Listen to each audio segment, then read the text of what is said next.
welcome to Beer for Breakfast ABV. I am Danielle from Marty and Danielle in the Morning on 91X. And oh my gosh, BeerX has finally arrived. It is on Saturday, and my two gentlemen that I have with me are going to be there. As always, I have Brewmaster of Karl Strauss, Paul Segura, with me. Karl Strauss will be pouring on Saturday at BeerX, as will Green Flash. We are welcoming Dave Adams. Welcome, my friend. Hi, guys. Hi, Great Dave. to see you. Good to see you again, man.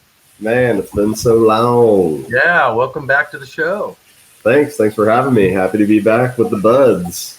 Well, and what an exciting time. We have BeerX on Saturday at Belmont Park, and we are drinking a couple of the beers that are going to be offered at BeerX. So kicking things off with the Tropical DNA little Hazy IPA coming in here. Tell us all about this. Love Tropical DNA. 7% IPA, Citrus Simcoe Mosaic, hazy, yummy goodness, super low IBUs, lots of fruity hop aromas. We dry hop the hell out of it to give it all that big, bold hop aroma. It's got a nice mouthfeel, great ABV to it, and finishes super smooth because of the low IBUs. Just a great summer crushing beer, even though that it's 7%. I think it hides its alcohol really well. But I love the hop aroma on this beer. And it's also one of the best-selling beers in our tasting room for years now. It's been very popular. Crowd favorite for sure. Paul, what are you getting off of this? I got everything he just said. He described it to a T. You said the hops were Citrus, Simcoe, and what was Mosaic. It? Mosaic. You know, something about that combination. It just really, it really does have a tropical flavor, right? Yeah. You get pineapple, you get guava, you get mango, and you get like orange going on. But I think it's just that combo that just feels tropical. No, I totally agree. I was just at Tiki Oasis last weekend, and this would have been a perfect beer to be enjoying while there because, yeah, you're getting all of those tropical tastes. Yeah, for sure. It doesn't drink like 7%. It really drinks smoother than that. It's more quaffable than that, right? I think so, yeah. And I don't know if that's, it's probably a combination of things, but I think a testament to the low IBUs. The low BUs help with that a lot. And I think just generally the nice mouthfeel to it. I don't know. It has a cleaner, more sessionable, more quaffable kind of characteristic to it than a lot of other 7% beers for sure. Totally. I would suggest that this is like the perfect beer for somebody who's like, I really want to get into IPAs, but they're just too bitter. They're not really my kind of thing. This is a beer that I would say is a good converter beer to start your way into IPAs, especially like this hazy IPA. I think it's perfect. Yeah, I think so too. And I mean, for me at least, and I don't know, Paul, maybe you feel similarly, but for me, like, hazy IPA, outside of the appearance and the obvious cloudiness to it, to me it's that lower IBU to lower perceived bitterness, right? So lower IBU to ABV range. So where with West Coast IPAs, maybe we were doing 70, 75 IBU beer for a 7% alcohol beer, and a hazy IPA might be 30 to 40 or 40 to 50 or something like that. It's just that bold, you still get all that heavy hop aroma from the extreme dry hop.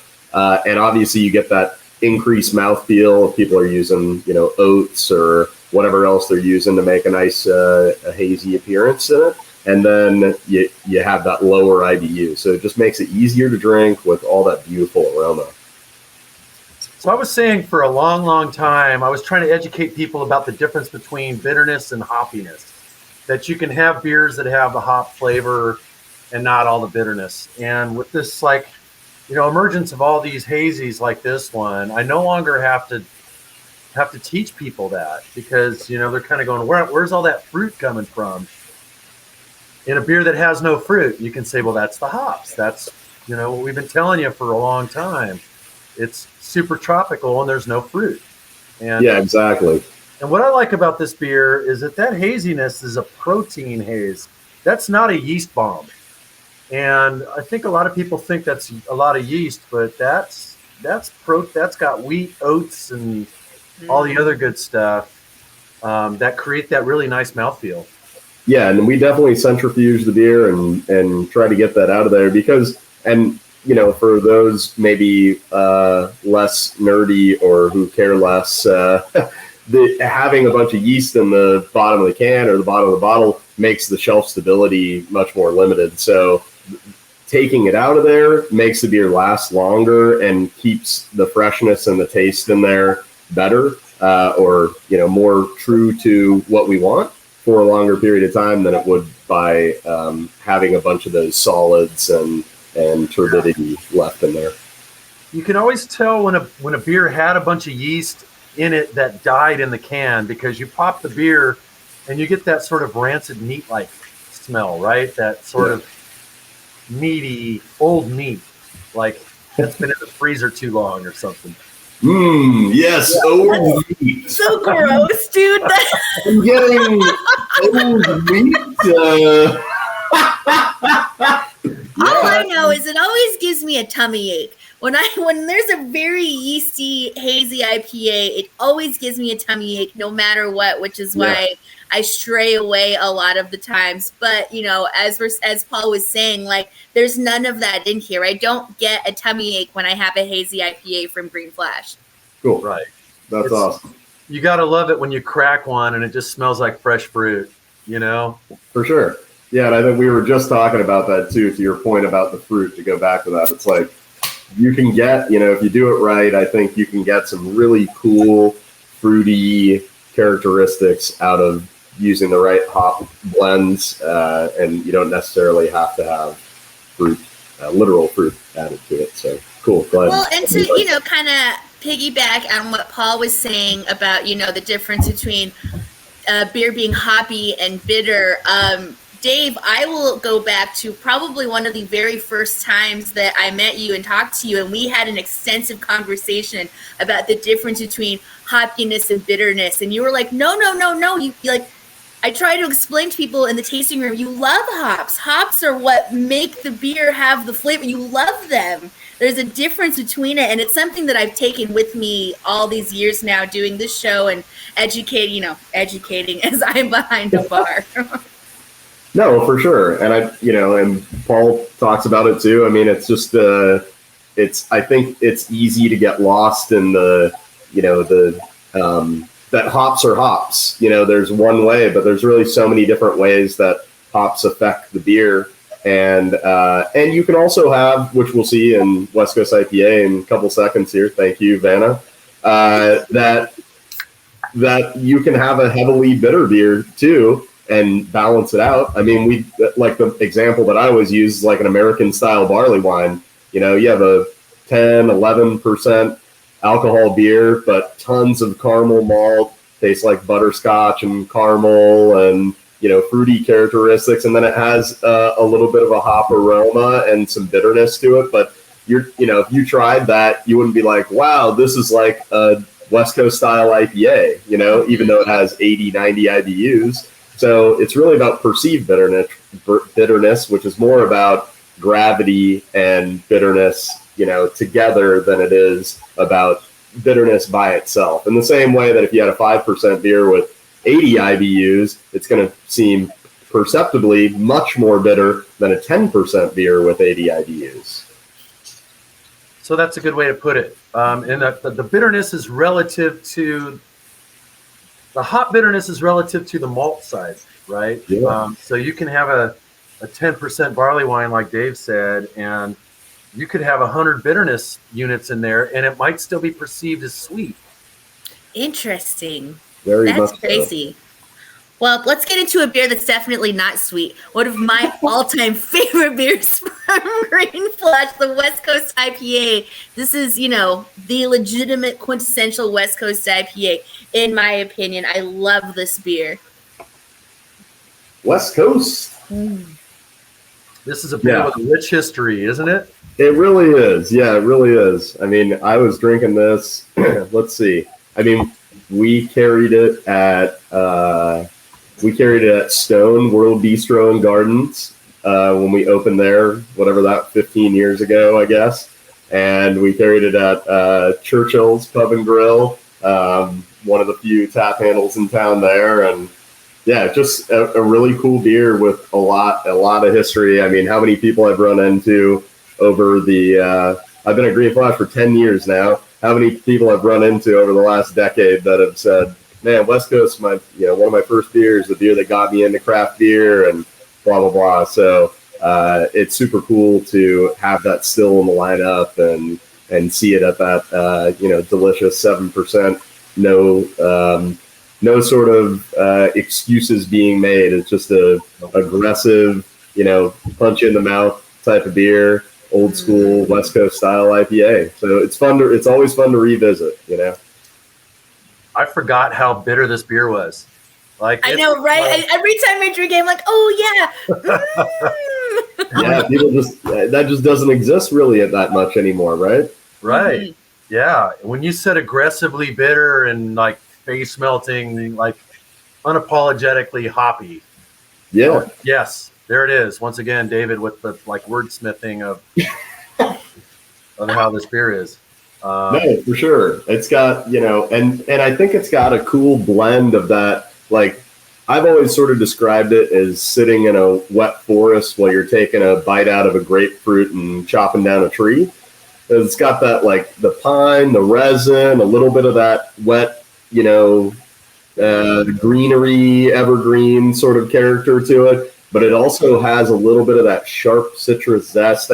I kind of think of it as like the oils from the grapefruit zest. So you squeeze the rind of a grapefruit. It has a little bit of that boom, that essence from the essential oils. Yeah. Totally does. But you get a little bit of that lingering malt, like toastiness in the finish as well. Yeah. Yeah, I think it's C5060. You can see it with the color there, It's a fairly caramely beer. I mean, in the world of straw pale IPAs that we live in now, I mean, it's certainly an outlier. Yeah. It's so good. You said it's like visiting an old friend as soon as you drink it. It's so good. Like you guys, my old friends. Also being poured on Saturday is going to be the Saturday Hazy IPA. Can you give us a couple words about this so that people can start deciding what they're going to drink on Saturday? Yeah, that's our easy session hazy IPA, 4.2% ABV. All the mouthfeel and the beautiful hop aroma of a hazy IPA, but something when it's blisteringly hot in San Diego, when it becomes, past 90 degrees, what are you reaching for? Something that's low ABV, got you covered with some Saturdays. Medium IBU, refreshing, easy drinking, great summer day beer. Just had some by the pool a couple of weeks ago. Perfect beer for that. Well, and it's going to be a perfect beer to be drinking whilst at the beach.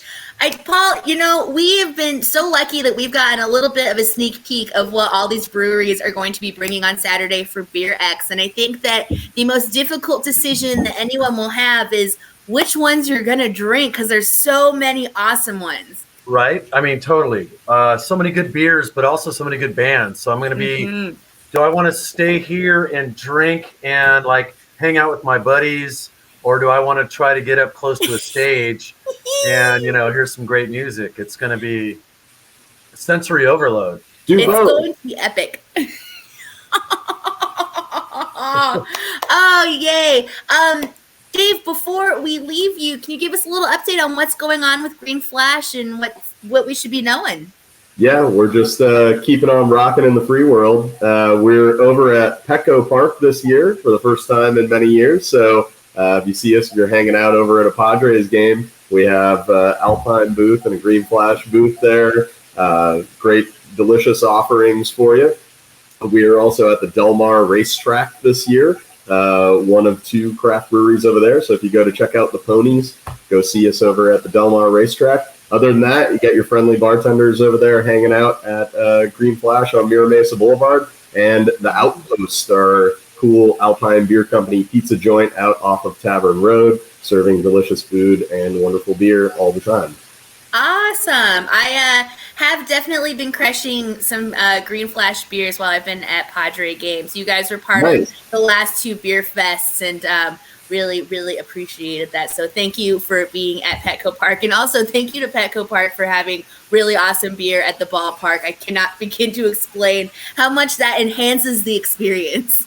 For sure. Yes, for sure. And shout out to Matt, who works those events for us at Petco. Appreciate you down there. If you go to Beer Fest, go get a beer from Matt. He'll style you out. For sure.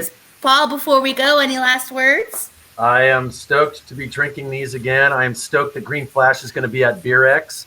Looking forward to tipping a pint with you, Dave. Absolutely. And hearing some great music. And man, it's going to be an awesome event. Yes. BeerX is this Saturday. We are super stoked. I hope you got your tickets to be at Belmont Park on Saturday. And if you didn't, maybe we'll see you next year. And with that, Friday morning, we do have Beer for Breakfast on the radio. Paul Segura will be joining Marty and myself at 9:10 Pacific Standard Time. And we will be drinking Green Flash beer as we kick off BeerX. BeerX will be the next day. We are so super excited. And with that, cheers to independently owned craft beer and radio in San Diego. Cheers. Salud. Salud.